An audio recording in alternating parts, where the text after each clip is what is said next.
If a picture is worth 1,000 words, a video is worth 1,000,000 pictures. Don't just write your story. Tell your story. What are you waiting for?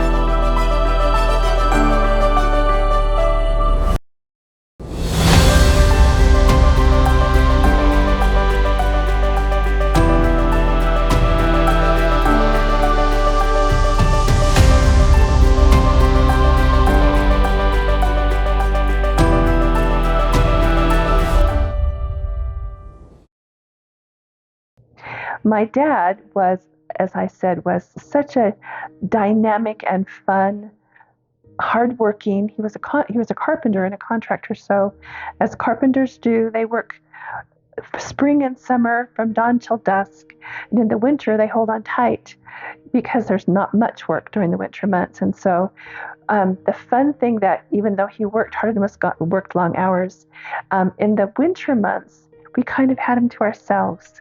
And he was the one who knew he taught us how to play Chinese jump rope and how to do the double Dutch. And he made the most beautiful foursquare. He would draw them in the dirt and hopscotch and kick the can and all of these wonderful games that you play as kids. My dad was the first one to have the very most fun. So he worked hard and he was gone long hours, but when he was home, he came home to play. He was ours. We had moved out into the tall timber and the big forest of the Falls City, Washington area when I was probably a kindergartner.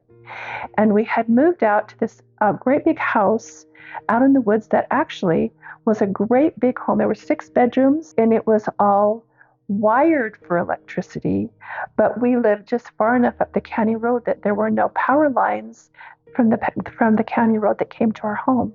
And they had told my dad that because the house was ready for electricity, it was his responsibility to purchase all of the power lines. He had to provide the monies to buy the power lines up about a 5-mile county road to our home. We had no other close neighbors. So it was his job to purchase those power poles, and when that was there, then the power company would come and string the lines. And so for the first 3 or 4 years, we had no electricity. So my mom, with 5 little kids and a new baby, living out in the woods, we carried water from the creek. We gathered pine cones for firewood in a great big wood-burning, was a big Monarch wood-burning stove in the kitchen that had 8 big cast iron plates and 3 big ovens. Dad would get up early and get the fire going in that big cook stove, because that was really the thing that heated the whole lower area of this great big house. And I learned to cook on a big wood stove and the big cast iron skillets. And my mom had one of the cast iron, when she'd iron our clothes, she would put it on the hot stove. We had to get warm enough to press our clothes. And in those days, little girls always wore dresses to school, and I only had one dress.